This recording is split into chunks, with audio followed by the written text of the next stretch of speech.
सिल्लोडमधल्या विजयानंतर अब्दुल सत्तार यांची प्रतिक्रिया येते। त्यांनी उद्धव ठाकरेंना टोला लगावलाय। मला पाडण्यासाठी पक्षप्रमुख भाजपकडे भीक मागत होते। ठाकरे आत्मपरीक्षण करणार नाहीत। भाजप मोठा भाऊ आहे, धाकट्याला सांभाळून घ्यावं असं म्हणतात अब्दुल सत्तार।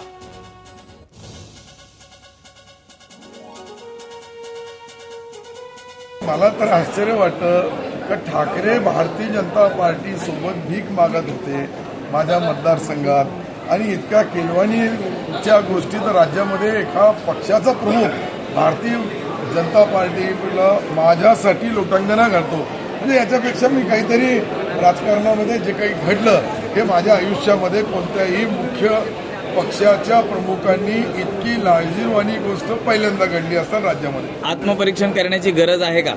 त्यांचा आत्मा बी राहिला नाही तर परीक्षण कसं होईल? एबीपी माझा, उघडा डोळे बघा नीट।